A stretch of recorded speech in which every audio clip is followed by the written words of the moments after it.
Por favor, busquen Ezequiel, capítulo 36. En este capítulo 36, Dios les está hablando a los israelitas de que así como los había castigado por su pecado, los iba a bendecir. Dios los había castigado fuertemente, pero Dios es misericordioso y no quería destruirlos. Y les promete bendecirlos, no porque ellos lo merezcan, no porque ellos sean buenos, sino porque es bueno Dios.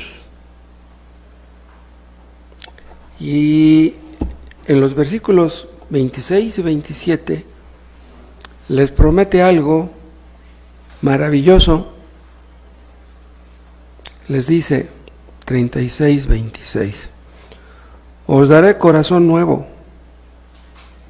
y pondré espíritu nuevo dentro de vosotros, y quitaré de vuestra carne el corazón de piedra y os daré un corazón de carne. Ellos habían alejado de Dios, habían hecho cosas malas, conocían la palabra de Dios, pero no la habían puesto por obra. Por eso les promete dar un corazón nuevo, como diciéndoles: el corazón que ustedes tienen, pues no les ha funcionado, no les ha servido para hacer mi voluntad. Dice: entonces les voy a dar un corazón nuevo. Les voy a quitar el corazón de piedra y les voy a dar un corazón de carne. Esto es algo humanamente imposible, pero es algo que Dios puede hacer. Y luego dice el 27: y pondré dentro de vosotros mi espíritu. Aquí la palabra espíritu está con mayúscula. En el 26 la palabra espíritu está con minúscula, porque se refiere al espíritu del hombre. Pero en el versículo 27 está con mayúscula y se refiere al espíritu de Dios. Y pondré dentro de vosotros mi espíritu, y haré que andéis en mis estatutos, y guardéis mis preceptos, y los pongáis por obra. Ustedes no me han obedecido. Dice: pues yo voy a hacer que me obedezcan. Por nosotros mismos no podemos obedecer a Dios, pero Él promete darnos un corazón obediente, capacitarnos para que le obedezcamos. Todo lo va a hacer Él. Te damos gracias por tan preciosa promesa, Padre. Cúmplela entre nosotros. Danos un corazón de carne para amarte con todo nuestro corazón y para servirte, porque tú mereces, oh Dios, ser amado y ser servido. Que podamos hacerlo con tu ayuda, y que los que no son salvos se acojan también a esta promesa y puedan hacer tu voluntad. Háblanos, Padre, a través de tu palabra, y capacítanos para obedecerte en el nombre de Jesús. Amén. Les está hablando Dios a judíos, a israelitas, y sobre todo a los que tenían más conocimiento de su palabra. En Israel, de generación en generación, eran gente muy estudiosa.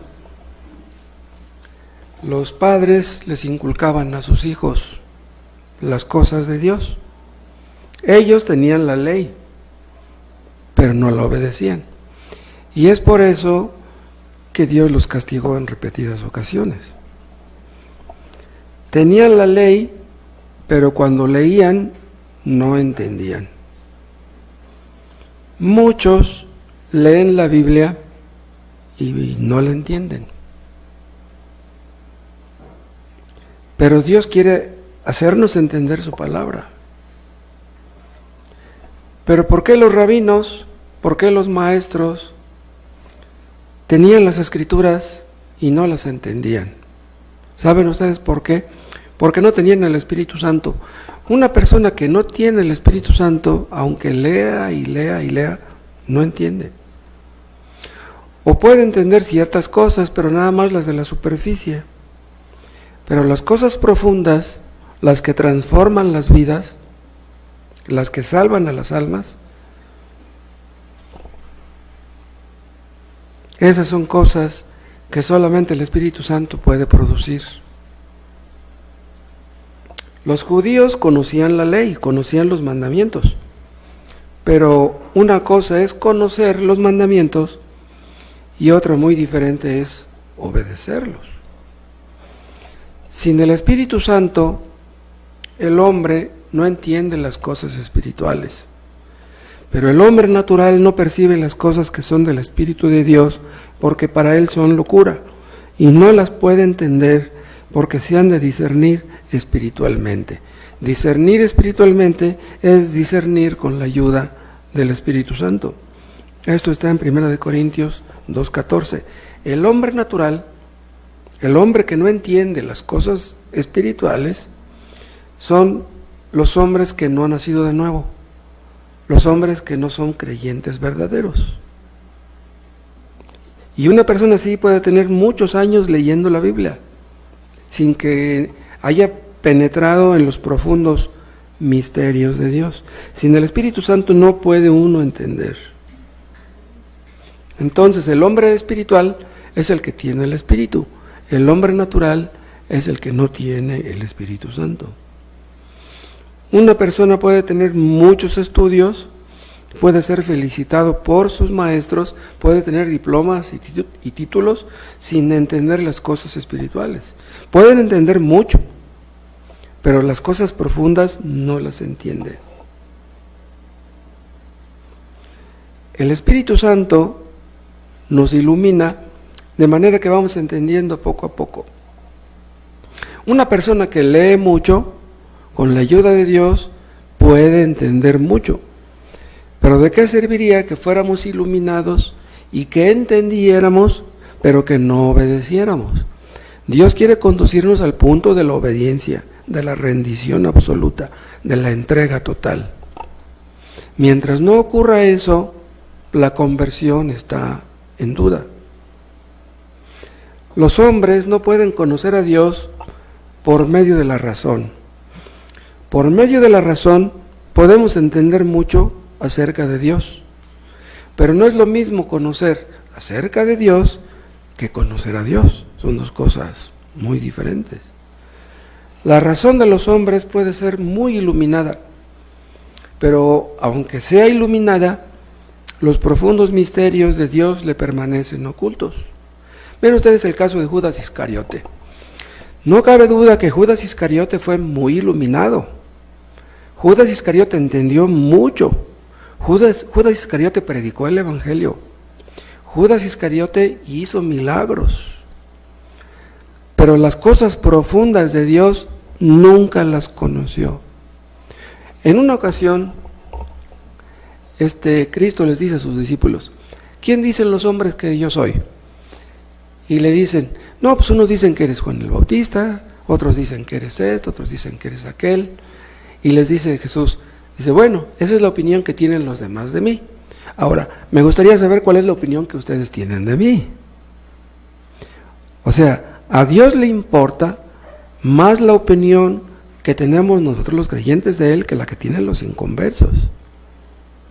Y le dice Pedro, dice, tú eres el Cristo, el Hijo del Dios viviente. Entonces, ¿qué le dice Jesús? Dice, bienaventurado eres Simón, hijo de Jonás, porque eso no te lo reveló carne ni sangre, sino mi Padre que está en los cielos. Pero ¿qué le quiso dar a entender Pedro con esa respuesta? Tú eres el Hijo del Dios viviente. Le dio a entender, tú eres Dios. Entonces, ¿cómo fue que Pedro entendió que Cristo era Dios? Porque el Padre se lo reveló. El Padre revela al Hijo y el Hijo revela al Padre.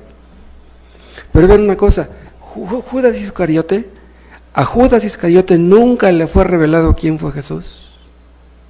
Él entendía aquí en las orillitas de su cerebro que Cristo era Dios, porque decía, pues este hace milagros, pues ¿quién puede hacer milagros sino solamente Dios?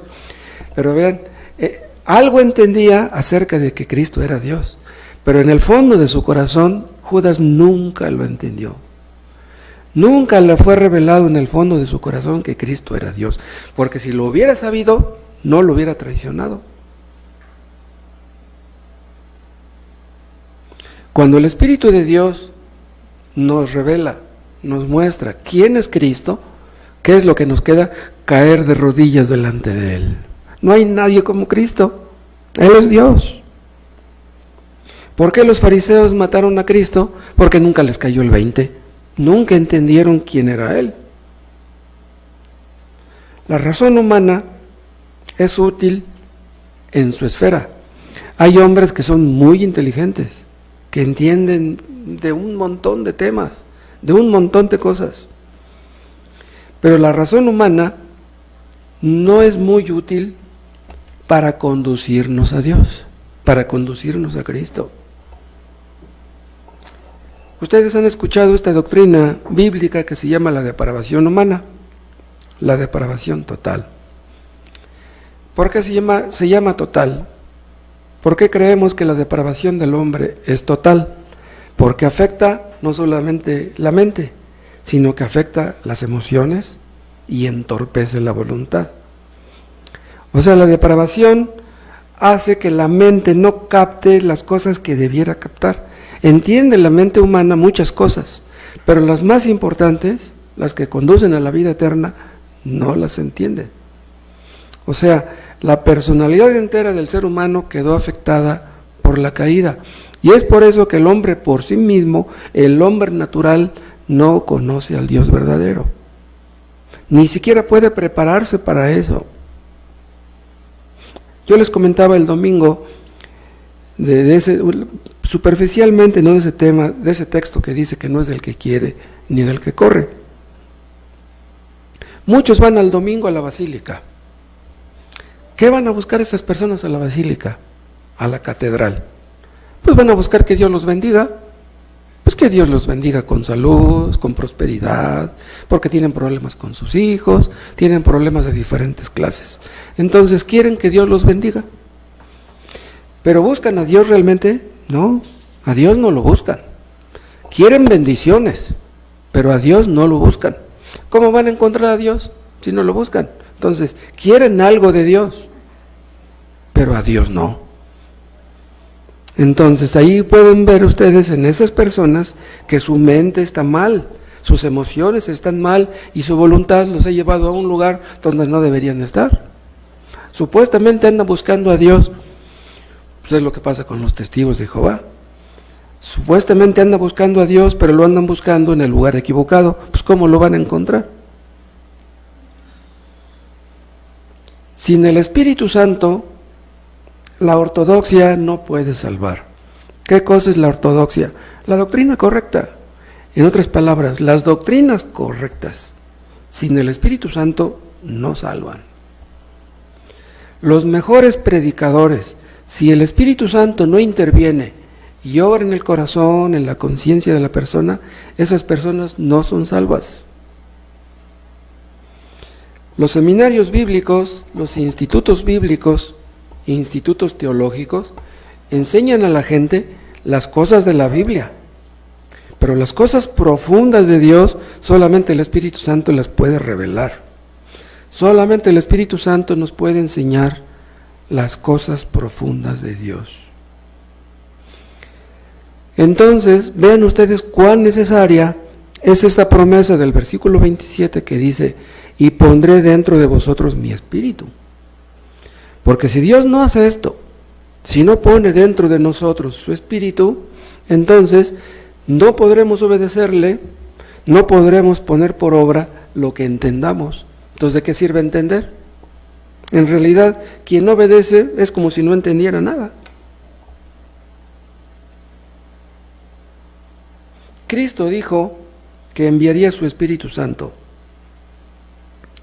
Pero vean, antes de que Cristo hiciera eso, el Espíritu Santo ya estaba aquí.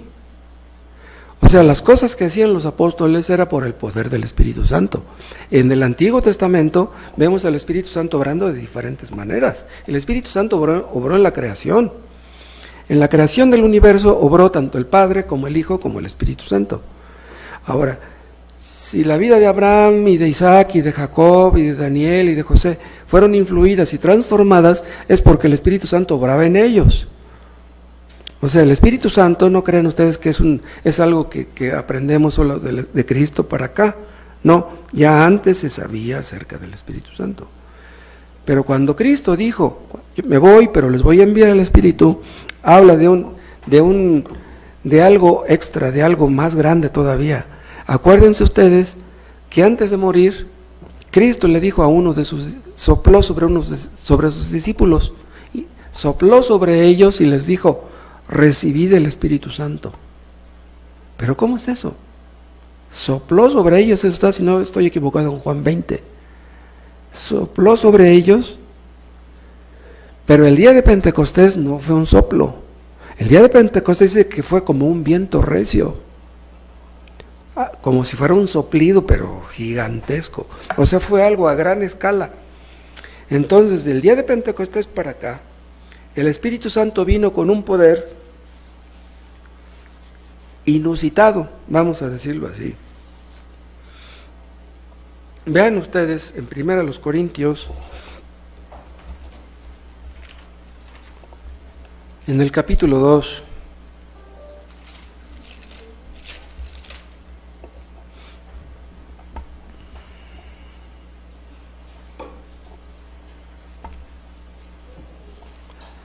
Primera de Corintios 2:9. Antes bien, como está escrito, cosas que ojo no vio, ni oído oyó, ni han subido en corazón de hombre, son las que Dios ha preparado para los que le aman. Bien, estas palabras del versículo 9 están sacadas de Isaías 64. Esto se cumplió, vean, de Cristo para acá. O sea, no son cosas que se cumplirán en el futuro, son cosas que se cumplieron de Cristo para acá.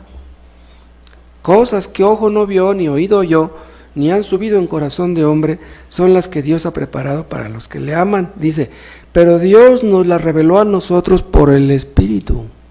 Vean, estas promesas maravillosas no pueden ser discernidas sin el Espíritu. Dice, nos las reveló a nosotros.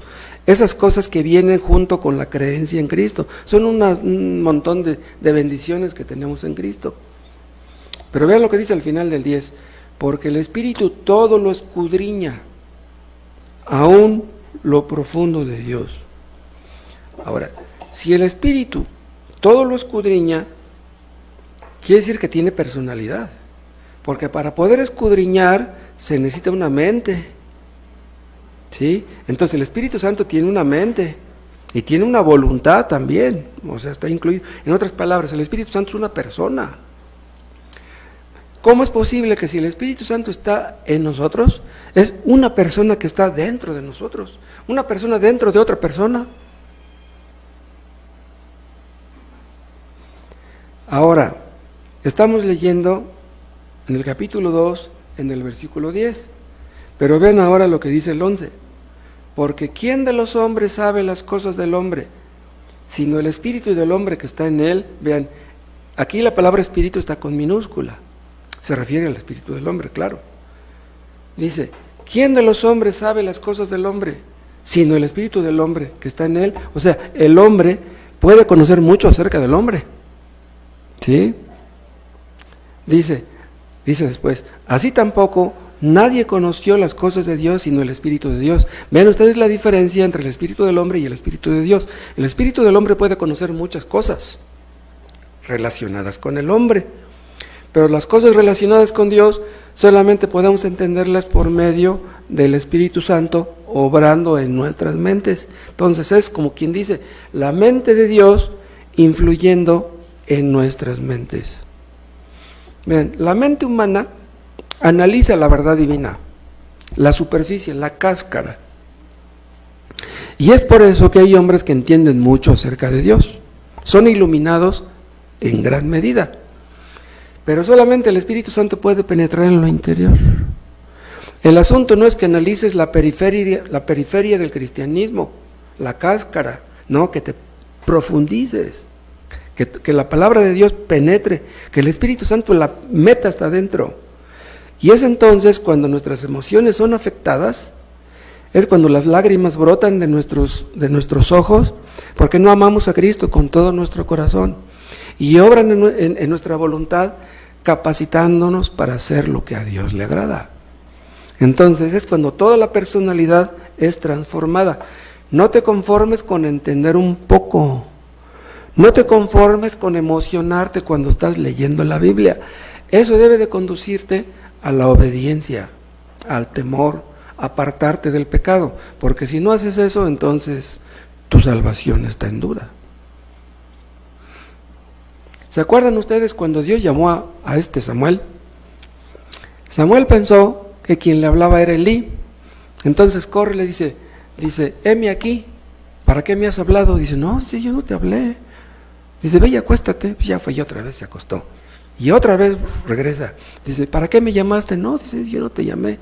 Hasta la tercera vez ya entendió Elí que quien hablaba Samuel no era él, sino Dios. Entonces le dice, mira, ve y acuéstate. Y la próxima vez que Dios te hable, dile, he aquí estoy, heme aquí. ¿Qué quieres que haga? ¿Cuál fue las palabras exactas que le dijo? Heme aquí tu siervo, escucha. Entonces ya Dios le reveló unas cosas tremendas a Samuel. Y era un niño, era un muchachito apenas. Pero vean cómo es que estaba equivocado este Samuel, pensando que era Dios que le hablaba, pensando que era Elí quien le hablaba, pero era Dios el que le estaba hablando. Vean, nosotros invitamos a la gente a que se arrepienta de sus pecados y a que crea en Cristo.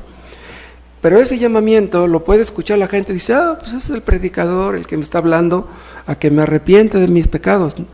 Pero de repente les cae a algunos el 20 y dicen, no es el predicador el que me está hablando, es Dios el que quiere que yo me arrepienta. No, y entonces entienden que no les queda otra opción más que caer de rodillas.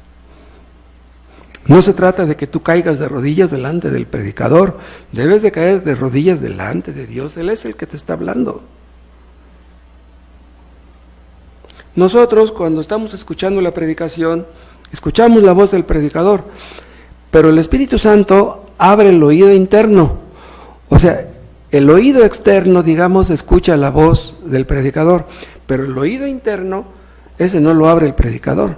El oído interno solamente Dios lo puede abrir. Es lo que pasó con Lidia, ¿se acuerdan? La que vendía púrpura, que dice que el Señor abrió su corazón para que estuviera atenta a lo que Pablo decía. ¿Que las otras mujeres que estaban ahí no estaban atentas? Estaban atentas, pero nomás de aquí para afuera. Pero el Señor, quiere decir el Espíritu Santo, abrió su corazón para que la palabra penetrara hasta lo más profundo, y fue así que Lidia fue convertida. Lidia fue convertida no por el apóstol Pablo, sino por Dios mismo. Bien, un hombre puede escuchar la voz del predicador durante muchos años, 10, 20, 30, y morirse sin ser salvo. Sí, pues escuchó la voz del predicador, pero la voz de Dios nunca la escuchó. El Espíritu Santo nos da mucho más que conocimiento divino. El Espíritu Santo nos da mucho más que ciencia divina, nos da vida divina. El Espíritu Santo hace que seamos participantes de la naturaleza divina, nos hace hijos de Dios. El Espíritu Santo hace que nazcamos de nuevo. Eso es lo que es el nuevo nacimiento, la regeneración. Esa no es producida por el predicador. Un maestro de escuela dominical puede hablarles a sus alumnos, a sus niñitos, que Cristo es maravilloso, el dulce nombre de Jesús. Miren, hijitos, miren, niñitos, no hay nombre más maravilloso que el nombre de Jesús. La palabra Jesús quiere decir el Salvador. Apréndanselo, niños, Cristo es el Salvador, apréndanse este precioso nombre. Pues puede presentar tan convincentemente las cosas de Dios, presentarles a Cristo como tan atractivo, tan maravilloso, porque derramó su sangre en la cruz, que los niños se emocionen y lloren. Pero eso no significa que los niños sean salvos. El hecho de que los niños lloren por lo que les están enseñando los maestros de escuela dominical Eso no quiere decir que los niños sean salvos. Pues es que los maestros son hábiles para hablarles de eso, son listos, son inteligentes y son convincentes, pero el asunto es que les convenza a Dios. Solamente Dios puede convencer a una persona. Hay una parte donde dice la tsunamita en el libro de Cantares: mi amado es blanco y rubio, señalado entre 10,000. Y ustedes saben de quién está hablando. Está hablando de Cristo. Dice, no hay nadie como Cristo. Preséntenme, pónganme enfrente 10,000 dioses. 10,000 dioses de los que adoran los hombres. Pero ¿cómo pueden comparar esos dioses con Cristo? Nadie se le parece.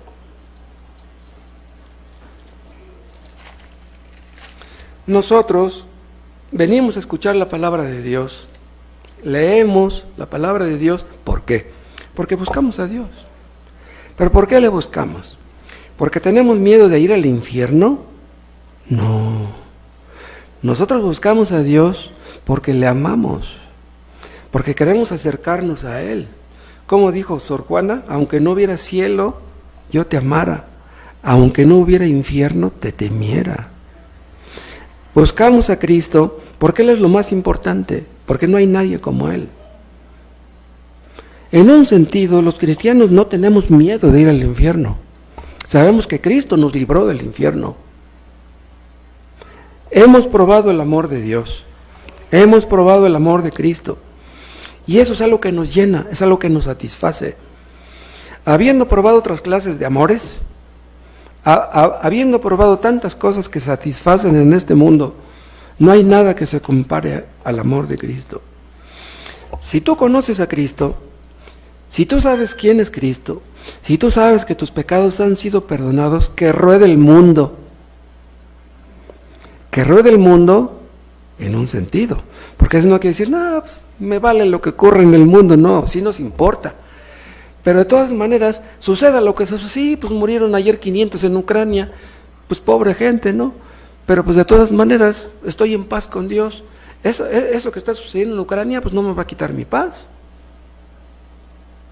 Y aún si aquí ocurriera lo mismo que en Ucrania, si viéramos que caen las bombas y los misiles, de todas maneras. Vean en 2 Corintios, en el capítulo 5.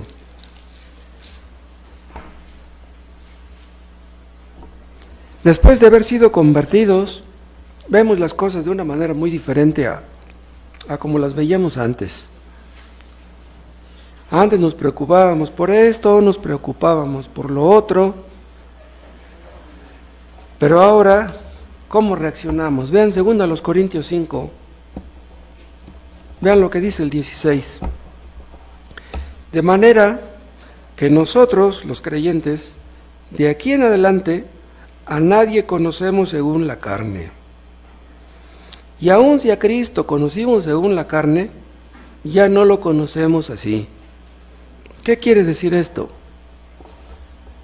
Vean, quien está hablando aquí es el apóstol Pablo. Y se puede decir que está hablando en nombre de todos los apóstoles. De manera que nosotros de aquí en adelante a nadie conocemos según la carne. Vean, los apóstoles conocieron a Cristo según la carne. Lo vieron, lo oyeron, lo palparon, convivieron con Él, comieron junto con Él, dormían cerca de Él, caminaron por los mismos caminos. Pero vean cómo dice, y aun si a Cristo conocimos según la carne, dice, ya no lo conocemos así. ¿Por qué? Vean, lo conocimos en la carne porque estuvimos cerca de Él, porque lo tocamos, pero ahora ya se fue, ya está en el cielo. Ahora ha enviado su Espíritu Santo y ahora el conocimiento que tenemos de Él ya no es carnal, ya no es físico. Nuestro toque ya no lo tocamos así, pues aquí lo tengo enfrente. El conocimiento que ahora tenemos de Cristo es espiritual.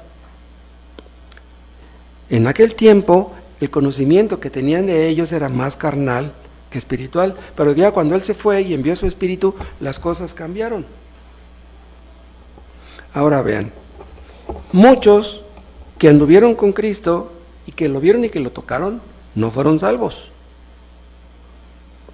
Incluso muchos fueron sanados de sus enfermedades incurables y no fueron salvados. O sea, el hecho de que Cristo lo sanara no quiere decir que Cristo lo salvara. En una ocasión, no sé si ustedes se acuerdan, que Cristo iba caminando y una mujer que tenía flujo de sangre, ya tenía muchos años, se le acercó por atrás y tocó el borde de su manto, y en ese momento la fuente de su sangre se secó, o sea, su hemorragia se le detuvo. Entonces Cristo voltea y dice, ¿quién me tocó? ¿Se acuerdan? Y le dice uno de los apóstoles, ¿por qué dices que quién te tocó? Pues todo el mundo te toca, pues todo el mundo anda aquí pegado contigo, ¿por qué dices que quién te tocó? No, dice, es que yo sé que de mí salió algo, salió un poder. O sea, yo sé que alguien me tocó, pero no como otros me tocan. O sea, lo que sanaba no era en sí el toque físico, ¿entienden? No era el toque físico el que sanaba, era el toque espiritual. Por eso cuando dice, yo sé que alguien me tocó, es que él sintió que poder salía de él y que influía en la mujer. O sea que muchos le tocaban, pero carnalmente. Pero esta mujer le tocó con fe y por eso es que ella sanó. Los judíos se emocionaban cuando veían, transcribían la palabra Jehová. Ellos tenían supuestamente en alta reverencia la palabra Jehová. Y no querían escribirla porque decían que era un hombre muy santo. Y ustedes saben lo que es la historia del tetragrámato, ¿no? Los griegos escribían la palabra Jehová de esta manera. Pero no se sabía exactamente qué querían decir esas 4 letras. Entonces se inventaron muchas teorías cuál era exactamente el nombre de Dios. Y de aquí se saca la palabra Jehová, la palabra Yahweh o la palabra Yahvé. Pero nadie sabe exactamente cuál era la pronunciación original. Entonces ellos tenían temor de pronunciar la palabra Jehová y luego ponían mejor la palabra Señor, la palabra Adonai o la palabra Él, otras palabras derivadas pero que no eran esta palabra exactamente. La palabra Kurios en el Nuevo Testamento es la palabra Señor que se escribe en el Antiguo Testamento como Jehová. O sea, cada vez que ustedes ven en el Nuevo Testamento la palabra Señor es la palabra Jehová del Antiguo Testamento. Pero vean, los judíos, aunque tenían en alta reverencia ese nombre, no captaban la dulzura de la palabra. O sea, es lo que yo dije hace rato. Tú puedes creer que Cristo es el Salvador en tu mente, tú puedes creer que Cristo es que es tu dueño en tu mente, tú puedes creer que Cristo es Dios en tu mente sin que te hayas entregado a Él, porque no has captado en el fondo de tu corazón lo que significa realmente esa palabra. Y eso es lo que pasaba con los judíos. La mente sensual, la mente mundana, la mente carnal, lee la Biblia pero no la puede saborear. No disfruta realmente de la lectura. Muchos leen la Biblia y como que les da miedo. Pero aunque lean, ese miedo no les conduce a apartarse del pecado. Entonces, ¿de qué sirve que les dé miedo?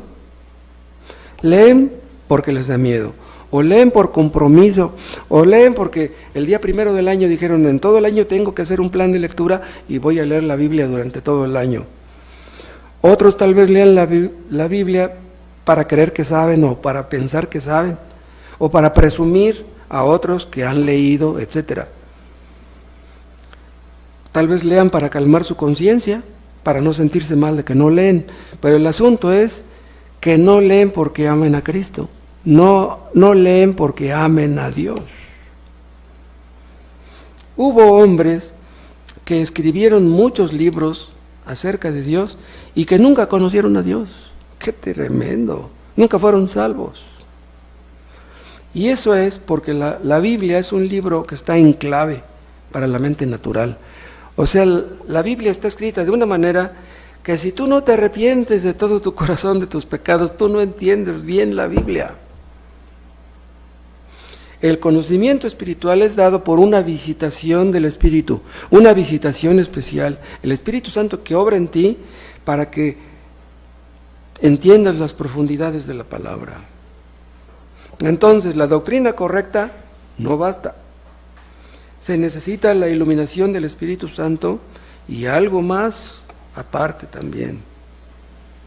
Otra cosa, vean. Una persona que no tiene el Espíritu Santo está muerto espiritualmente. Está vivo carnalmente.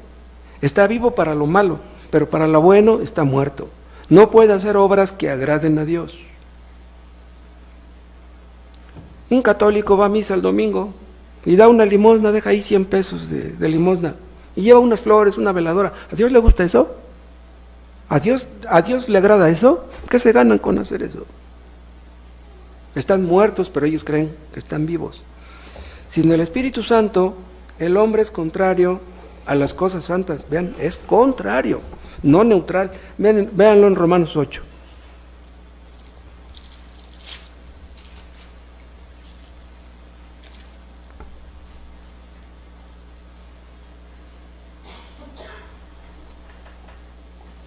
Romanos 8:7. Por cuanto los designios de la carne son enemistad contra Dios. Aquí la palabra carne está en oposición a la palabra espíritu. Por cuanto los designios de la carne son enemistad contra Dios. Vean, no dice que podrían ser enemistad, no dice que lo son. Porque no se sujetan a la ley de Dios, ni tampoco pueden. Vean, los hombres sin el Espíritu Santo no se pueden sujetar a la ley de Dios, no pueden. Los legalistas no pueden, se jactan de que obedecen la ley. Los sabáticos, todos los adventistas del séptimo día, presumen de que guardan el sábado, creen que están agradando a Dios y en realidad le están ofendiendo. Creen que están a favor de Dios y en realidad están en contra de Dios. ¿Se acuerdan de ese texto tan famoso cuando Cristo les dice a sus seguidores: ninguno puede venir a mí si mi Padre no le trajere? Venir a Cristo quiere decir creer en Cristo, someterse a Cristo. No se trata de que vengas a Él nada más y que te le pares enfrente, no. Si vienes a Él, obedécele, sométete a Él. Y eso no lo harás tú si el Padre no te trae a Él. ¿Y cómo trae Dios a los hombres? Por medio de su Espíritu Santo. El Espíritu Santo hace que los que no queríamos venir a Cristo, vengamos. Que los que no queríamos doblar nuestras rodillas delante de Él, lo hagamos. Hay otra parte donde Cristo dice: y no queréis venir a mí para que tengáis vida. ¿Qué quiere decir? Que el hombre que no viene a Cristo no tiene vida. Si vinieras a Cristo la tendrías, pero como no vienes, estás muerto espiritualmente. Y eso se aplica a todas las personas que no son creyentes verdaderas. Están muertos en sentido espiritual. El Espíritu Santo tiene que salvar a los pecadores, porque la predicación por sí sola no puede hacerlo. Yo les dije hace rato, un hombre puede predicar muy bien, puede ser muy elocuente, puede tener palabras muy convincentes y muy bonitas, ser un erudito, tener muchos conocimientos, ser un experto, pero aún así, si el Espíritu Santo no obra a través de él, las personas no se van a salvar. La elocuencia no salva. Miles, millones de personas han sido salvas bajo el ministerio de la predicación. Dios estableció la predicación como un medio de salvación para los pecadores. Muchas personas han sido salvas escuchando la predicación, pero han sido salvas en el momento que el Espíritu Santo aplica la palabra a la conciencia individual de esa persona. Le muestra su pecado y le conduce a arrepentirse del mismo. Pero eso no lo hace el predicador. Nosotros oramos porque Dios bendiga su palabra, pero si Dios no la bendice por medio de su Espíritu Santo, las personas no se salvan, no dejan su pecado. Dicen algunos: pues ese se para detrás del púlpito y se pone a hablar, pues yo lo puedo hacer. Pues, ¿qué chiste tiene predicar? Cualquiera puede predicar, tal vez cualquiera pueda predicar, pero sin el Espíritu Santo de nada sirve predicar. ¿De qué sirve pararse tras el púlpito? Si el Espíritu Santo no bendice lo que estás diciendo, todo fue en vano. Una vez me dijo una persona, dice: me llevaron a una iglesia, pero no me gustó, dice, pues es que me pasaron al frente y oraron por mí, dice, pero el pastor me quería tumbar por el suelo, a fuerza me quería tumbar en el suelo, dice, no, dice, a mí eso no me gusta. Pero ¿por qué un pastor podría querer tirar a una persona en el suelo? Dice, es que el día de Pentecostés el Espíritu Santo sopló como un viento recio. Entonces, como el Espíritu Santo está entre nosotros, dice, cáete, pero no se caen. Dice, pues ese es un necio porque no se cae. Pero ellos creen, si el Espíritu Santo no los tira, pues los vamos a tirar nosotros. Quieren hacer lo que según ellos el Espíritu Santo no hace. Otra cosa, sin el Espíritu Santo uno no puede saber si es elegido. En alguna ocasión me han llegado a preguntar, oye hermano, ¿y cómo puedo yo saber si soy elegido? Yo le digo, uy, pues no me preguntes, ¿yo cómo puedo saberlo? La elección es un misterio hasta que el Espíritu Santo saca a una persona de las tinieblas y la traslada al reino de la luz. O sea, cuando una persona se arrepiente de sus pecados y cree en Cristo, entonces se entiende que es elegida. Entonces, antes no puede. Pero Dios no salva de la misma manera a las personas. Hay personas que son rápidamente salvas y hay otras personas que tardan mucho tiempo luchando con sus dudas, con sus temores. ¿Será cierto que Dios me quiere perdonar? ¿Será cierto que soy salvo? ¿Seré un hijo de Dios? ¿No seré a lo mejor un hipócrita? Pero el Espíritu Santo nos conduce, a fin de cuentas y a fin de muchas luchas, en algunos casos, a saber que somos elegidos. Y entonces entendemos que Dios ha hecho cosas maravillosas en nosotros. No nos pregunten cómo fue, porque el Espíritu Santo obra de manera misteriosa y maravillosa, pero es algo real. Hay personas que escuchan que Cristo pagó en la cruz por los pecadores, pero aunque lo escuchen, para ellos como que no significa nada. Pues sí, pues eso dicen los predicadores, que Cristo pagó en la cruz por los pecadores, pero pues como que no, eso a mí no me dice nada. Nosotros hablamos de la sangre de Cristo que Él derramó en la cruz y decimos que es una sangre preciosa. Sangre preciosa quiere decir que es una sangre muy valiosa. Bueno, es valiosa para nosotros, porque sabemos lo que Cristo logró al derramar su sangre. Pero un inconverso, ¿qué entiende de eso? Ustedes saben que en Filipinas crucifican a los fulanos el día de la Semana Santa, y sí les clavan las manos, de veras, ¿no? Aquí creo en Iztapalapa nomás los amarran de aquí, ¿no? O también los clavan. No los clavan, ¿verdad? En Filipinas sí les meten unos clavotes. Y ven ahí la sangre, pero pues ¿de qué sirve que los claven? Eso para ellos no significa nada, pero para nosotros, cuando nos hablan de la sangre preciosa, ¡wow!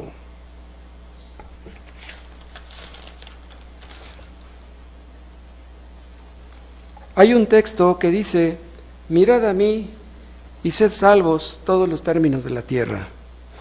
Ese sermón, ese texto famoso que fue el medio de la conversión de Spurgeon. Y muchos, si escuchan un sermón acerca de ese mismo texto, mirad a mí, ser salvos, dicen, pues, yo miro, pero pues ¿cómo? ¿Qué cosa es mirar a Cristo? Porque en el Antiguo Testamento dice Jehová, mirad a mí, pero quien en realidad está diciendo, mirad a mí, es Cristo. Y nosotros les decimos a ustedes, miren a Cristo, muriendo en la cruz por los pecadores. No te mires a ti mismo, no mires al pastor, no mires a la gente, mira a Cristo muriendo en la cruz. Pero pues, ¿dónde está? No lo veo. No ve nada. Tratan de ver, pero están ciegos. Wow. Si el Espíritu Santo no abre sus ojos, ¿cómo verán? En una ocasión Cristo les dice a sus seguidores, el que tenga oídos para oír, oiga. ¿Quién tiene oídos para oír? Pues solamente aquel a quien el Espíritu Santo ha abierto sus oídos. Porque si el Espíritu Santo no los abre, estarás escuchando la voz del pastor, pero no escucharás la voz de Dios. Sin el Espíritu Santo también, el hombre no puede sentir su pecado. Un hombre que ha sido honrado toda su vida, que ha sido trabajador toda su vida, que trata de llevarse bien con los que le rodean, que no le gustan las discusiones. ¿Cómo puede sentirse pecador esa persona? Hay personas que han hecho mucho daño, pero no creen haberlo hecho. Incluso asesinos, incluso ladrones, creen que no son malos. Entonces una persona que es más o menos honrada, ¿cómo podrá ver su pecado si el Espíritu Santo no se lo muestra? Hay personas que llegan a viejos y tienen remordimientos, porque hicieron cosas malas en su juventud y se acuerdan de sus errores y de sus fallas. Y piensan que cambiando, reformando su vida, se ganarán el cielo. Pero ¿cómo una persona que durante muchos años pecó, se va a reformar ya en su vejez? ¿Cómo? ¿Cómo le vas a hacer? ¿Vas a ser salvo tratando de cambiar? No. Muchas personas creen que serán salvas si simplemente se arrepienten. Y hay personas que son capaces de llorar mucho, sintiendo sus pecados, y lloran mucho por sus pecados pasados, por sus remordimientos, porque pues están sufriendo las consecuencias de sus errores pasados, y pues a quién le gustan esas consecuencias.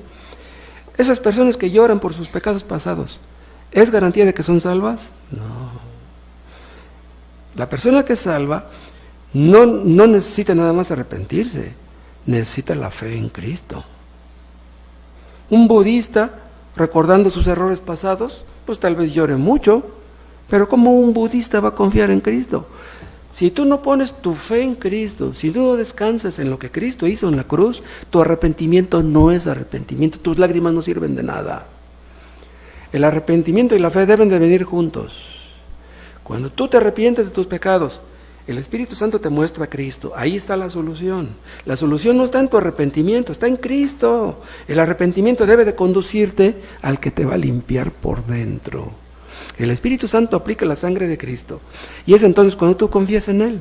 Ya no confías en tus lágrimas, no confías en tu arrepentimiento. Si el arrepentimiento fuera suficiente para que una persona fuera salva, Cristo no hubiera muerto en la cruz. Escuchen esto. Si el arrepentimiento fuera suficiente, Cristo no hubiera venido a morir en la cruz.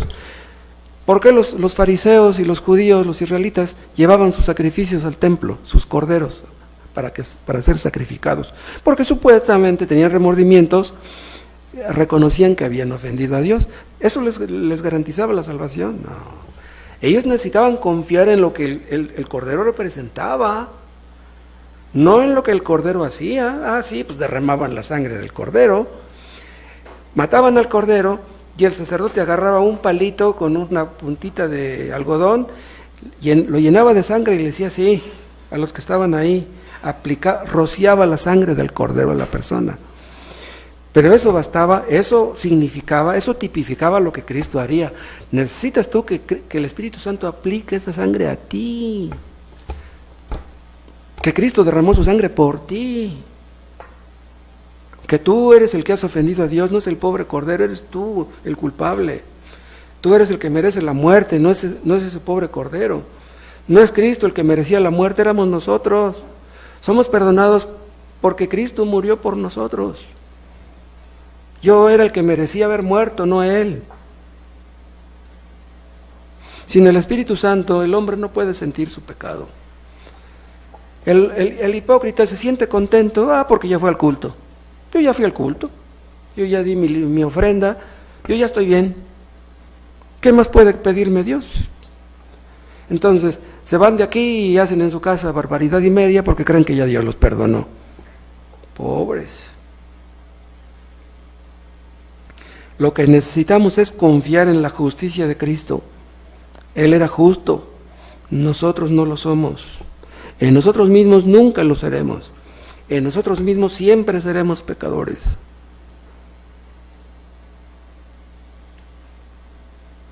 Los fariseos, los legalistas, los moralistas, ellos piensan, pues yo cumplo con mi deber y ya estoy en paz con Dios. Pero ellos no entienden que fallar en un punto de la ley los hace culpables de fallar en todos. De nada sirve que tú obedezcas un aspecto de la ley, o en 2 o en 3 si andas mal en otros. Dios exige la perfección. Pero si Dios exige la perfección, entonces ¿qué esperanza hay para mí? Yo no soy perfecto. Dios exige la perfección. Yo no tengo esa perfección, pero hay alguien que sí la tuvo. Pongo mis ojos en Cristo, pongo mi confianza en Él y soy salvo porque Él fue perfecto, no porque yo lo sea. Dios no se fija en si te estás portando bien. Dios se fija en si tú confías en Él. Si tú no confías en Él, tú no te estás portando bien. Confiar en Cristo es contrario a la naturaleza humana. Hay algo dentro de nosotros que nos conduce a confiar en nosotros. Creemos que somos listos, creemos que somos inteligentes. Es sobrenatural que confiemos en Cristo. Y es por eso que un cristiano puede estar contento aún a pesar de sus errores, aún a pesar de sus fallas, de sus debilidades. ¿Quién no las tiene? Me miro a mí mismo, me dan ganas de llorar, pero miro a Cristo y me dan ganas de bailar, me dan ganas de cantar, Señor. ¿Cómo es posible que tú me miras a mí como lo miras a Él?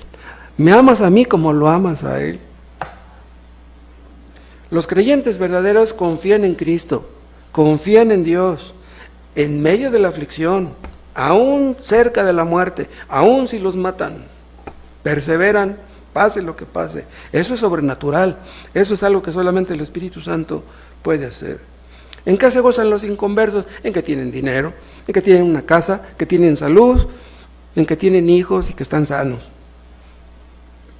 Los inconversos, ¿de dónde derivamos nuestro gozo? Pues de Cristo.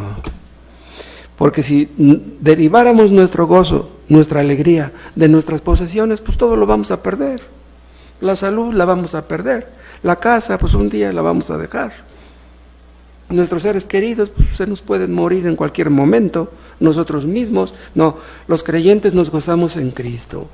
El apóstol Pablo está en la cárcel y escribe Filipenses y les dice: para mí el vivir es Cristo y el morir es ganancia. Pero ¿saben ustedes qué quiso decir Pablo cuando dijo para mí el vivir es Cristo? Es lo mismo que si hubiera dicho para mí la vida es Cristo, esta es vida. Un millonario abre su carterota y saca un fajote así de billetes de 500 y de 1000, esta es vida. Y el cristiano dice, esta es vida, Cristo es vida, me agarro de Él. Cristo es nuestro tesoro. A ese rico le pueden robar su dinero, sus millones, pero a nosotros no nos pueden robar a Cristo. Por eso dice, para mí el vivir es Cristo y el morir es ganancia. Cristo es mi tesoro, aunque me maten mi tesoro no me lo pueden robar. Cuando los mártires morían quemados en la estaca, estaban contentos porque ellos habían sido buenos, trabajadores, honrados, muy moralistas. No, ellos morían contentos porque miraban a Cristo, su confianza estaba en Cristo. El valor que tenían los mártires a la hora de su muerte no lo derivan, no, si yo me he portado bien toda mi vida, yo he sido una buena persona, no, yo tengo que morir con valor, con serenidad, no. No, a la hora de la muerte, esa clase de valor humano, valor carnal, no sirve de nada. El único valor que vale es el valor que te da el Espíritu Santo. Solamente el Espíritu Santo puede hacer que muramos bien. Otra cosa, sin el Espíritu Santo no hay ni fe ni arrepentimiento. Cristo fue exaltado para dar ambas cosas. Y cuando el Espíritu Santo viene, te da las dos cosas. Te da el arrepentimiento verdadero, te da la fe verdadera. No puedes arrepentirte sin Cristo. No puedes arrepentirte sin el Espíritu Santo. Inténtalo.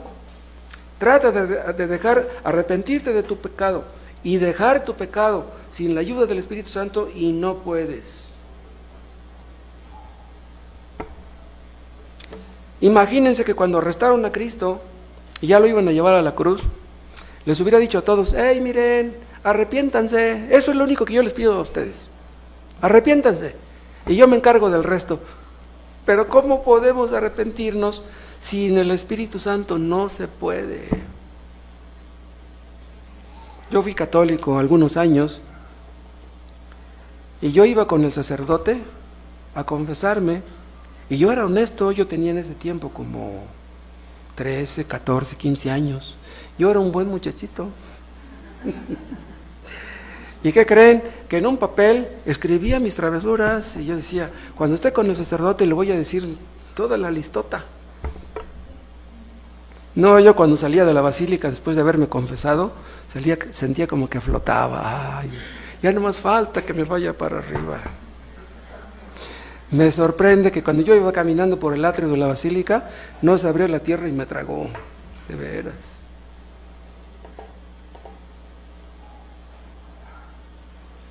Muchos creen que el arrepentimiento depende de ellos y no del Espíritu Santo. Dice, ¿yo para qué me preocupo? El día que yo quiera, yo me arrepiento y ya, Dios me perdona y ya la hice.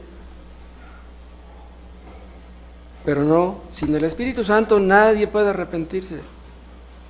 Alguien puede decir, ¿para qué necesito yo un Salvador si yo puedo arrepentirme cuando yo quiera? Pues sí, si tú puedes arrepentirte cuando tú quieras, pues no necesitas un Salvador. Entonces tú serías tu propio Salvador. No, sin el Espíritu Santo nadie puede arrepentirse. Nadie puede, verdaderamente. Nadie puede confiar en Cristo verdaderamente, porque hay un arrepentimiento falso y una fe falsa, pero el arrepentimiento verdadero y la fe verdadera son producidos por el Espíritu Santo. Hay muchos que en el fondo creen, si no lo creen así, que lo digan con sus palabras, muchos creen que se van a arrepentir cuando lo decidan, pero pobres, no saben lo que dicen. Tú te vas a arrepentir no cuando tú lo decidas. El arrepentimiento no depende de tu voluntad, sino de la voluntad de Dios. La salvación es para aquellos de quienes Dios tiene misericordia. ¿Pero por qué piensan eso? Porque son soberbios. Yo voy a dejar el pecado cuando yo quiera. Voy a dejar el vicio cuando yo quiera. Voy a dejar las malas palabras cuando yo quiera. De mí depende.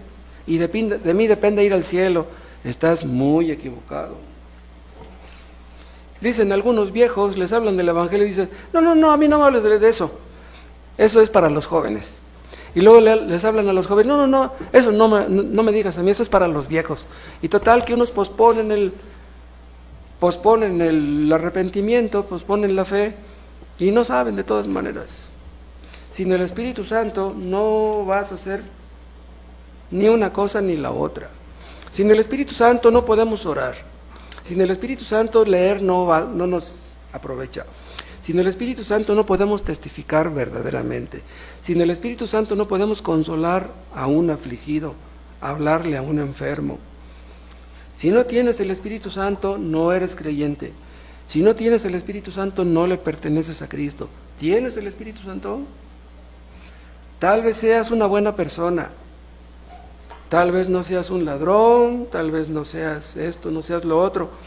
Tal vez la gente te respete, tal vez la gente te admire, pero si no tienes el Espíritu Santo, tú no eres de Cristo, tú no eres de Dios, tú no eres salvo. Y si no tienes el Espíritu Santo, estás perdido.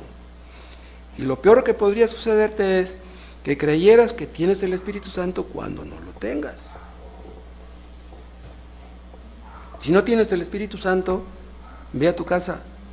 Enciérrate en tu recámara, pídele a Dios que te muestre tu pecado y cuando te lo muestre, reconócelo, pídele perdón, pídele que te dé la fe en Cristo y entonces entenderás lo que te estoy diciendo. Los pentecostales creen que si tú hablas en lenguas, tienes el Espíritu Santo. Pobres, no saben lo que dicen. Creen que los que hablan en lenguas son cristianos de primera, y si no hablas en lenguas eres un cristiano de segunda. Hay muchos pentecostales que creen que si quieres tener el Espíritu Santo tienes que esforzarte, tienes que echarle muchas ganas. No, claramente está escrito, el Espíritu Santo es un don de Dios, es un regalo. El Espíritu Santo no te lo va a dar Dios porque le eches ganas, porque tú te esfuerces. El Espíritu Santo es un don, es un regalo. Que Dios te ayude, que te ayude a ver esta suprema necesidad, que te conceda el poder de su Espíritu Santo, que hable a tu corazón, que te muestre tu pecado, que te ayude a arrepentirte y a confiar en Cristo absolutamente. Y entonces alabarás a Cristo junto con nosotros. Que así sea. Te damos gracias, nuestro Padre, por tu palabra. Oh Dios, haz que lleve fruto. Solamente tú puedes hacer eso. En todos los que estamos aquí, Dios, todos necesitamos llevar fruto. Unos de una manera y otros de otra. Ayúdanos, Dios, a ver nuestro pecado y a mortificarlo y a hacer tu voluntad, porque Cristo lo vale, porque Cristo lo merece. Te lo pedimos en su nombre. Amén.